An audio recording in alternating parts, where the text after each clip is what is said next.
Today I'm going to talk about what it's like living with a host family. First I'm going to start off by telling you where I studied abroad.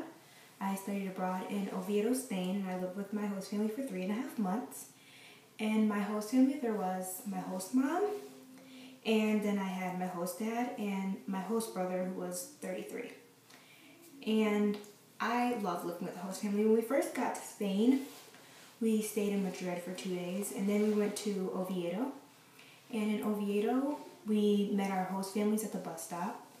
And my host mom was very nice, and I absolutely loved her.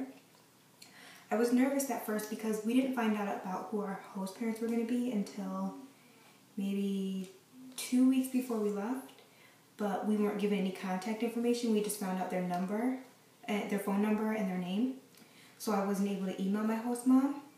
But apparently she found me on Facebook and wrote me, but I never received her message because it was in my others box. But I love my host mom. Living with a host family is absolutely wonderful. My host mom did all my laundry for me. I didn't have to do any laundry at all.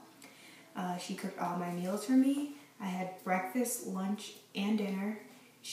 Breakfast was usually muffins or cereal and coffee. And then she actually made me lunch and made me dinner.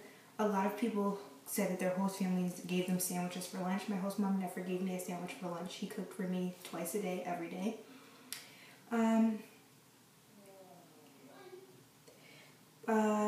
Before I arrived, I was nervous. I didn't know what to buy my host mom for a gift and my host family because all I knew was I had a host mom. They didn't tell me whether there was kids or a husband or anything. So I kind of I got like little small things, and then I was just going to wait until I got there to buy more things, which ended up working out because I found out my host brother loved London, so I bought him his gifts from London. And then I had a keychain from the US from the year before, from my host family the year before, that I used. And then my host dad, I think I gave him pens, a keychain. I'm not really sure what else I gave him, I don't remember. And then my host mom, I gave her some small things. I don't really remember what they were. But then I also bought a book about New York because I'm from New York and they were absolutely in love with New York. So I bought them a book about New York that was in Spanish. So I got that from Amazon when I was in Spain. And that was like a gift for all of them together. And they really liked it because they kept talking about how they wanted to go to New York over and over again.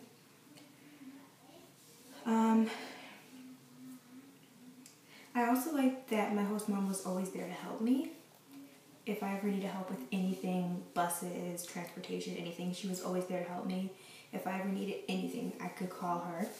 I love my host mom. When I went on my first trip, she actually called my cell phone when I was on the bus to make sure that I was okay.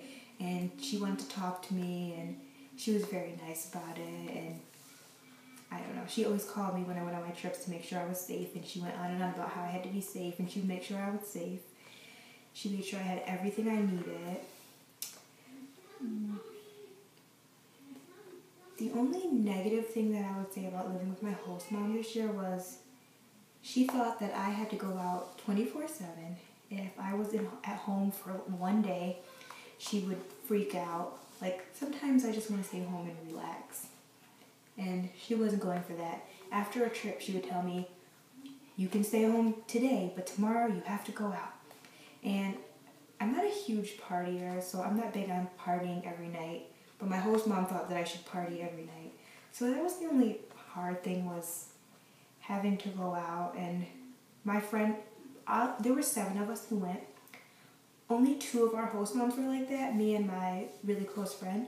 So me and her would end up just saying, oh, let's go out at midnight and meet up at the park bench. And then we would sit on the park bench all night because we didn't know what else to do because our host moms didn't want us at home. So it kind of got irritating, but I understood where she was coming from. She didn't want me to be upset, and she thought that I was sad if I stayed home. Would I do it again, and why? I absolutely would do it again. I would live with the host family again. I would live with my host mom again if I could. I'm actually going to visit my host mom when I go to Spain next year. So I'm excited for that. And my host family from the year before, I wasn't really all that close with them like I am my host mom now. But when I was in Spain, I did go and visit them and I had lunch with them. And it was nice to see them. There was, in that family, there was the mom, the dad, and they had 3 kids who were 12, 14, and 10. So, I don't know. It was really, I liked them a lot, but it wasn't the greatest experience. But my second host mom that I had last semester while studying abroad, I absolutely loved her. So that was a nice experience. I think that's all that I have to talk about today. I'm probably going to make another video in a little while, but see you later.